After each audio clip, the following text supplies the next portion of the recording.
the one of the things, and you mentioned having colleagues and educating other people that are in front of the judge, so maybe these issues get brought up. I think one of the most tactful in the micro, when I talk about micro, I'm talking about that individual client. Like the macro, the system, there are all sorts of issues. But when we step in the courtroom, it's about the micro. It's about how can I get the best possible outcome for that client I'm representing right then and there.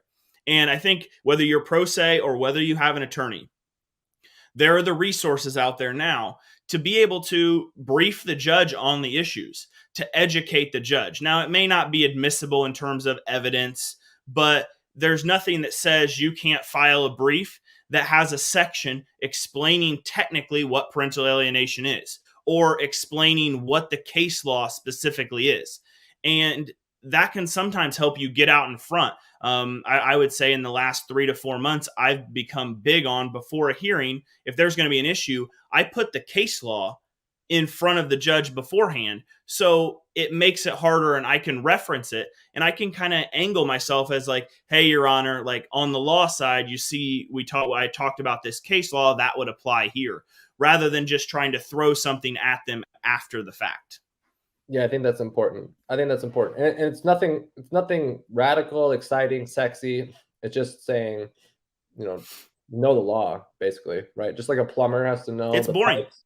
It's boring, right? Exactly. Every single domestic violence hearing I go into, I have a about a 5-page section of a brief that lays out specifically, just to kind of put it in the judge's head, this is this is the level they have to reach to get a restraining order granted. And this is the case law that puts that in a box. So you can in my mind, I've kind of seen where it maybe removes a little bit of the discretion they may have, and it kind of prevents that judge from being very fast and loose with the law because you've put it in front of them and said, "Here's the law. We know the law. This is the laws we all have to follow." I like that. And I don't know why that gets overlooked. And maybe viewers or listeners are like, yeah, like that's the basics, right? That's what you should be doing. But that's precisely the point, right? It's what you should be doing, but too often it's hard. It's not sexy. It's you have to sit down and think, and it's grinding. And I think attorneys like myself, like you, Mark, we need to make that's the meat and potatoes, right? That's what our practice should be. And so, I take that to heart because it can save somebody. It's the difference between someone going to jail and not, right? Yeah.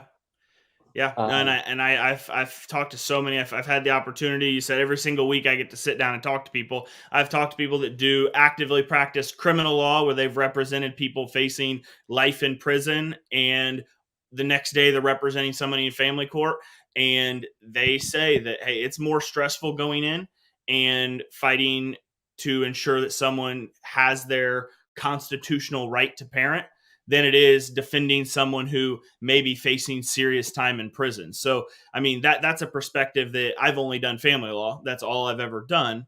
But that's perspective from people who are, I know you kind of have a little bit broader practice, but that's the perspective and that I've gained is that it is serious and we need to take it to heart and we need to take all of our clients. It needs to be a personal issue for us.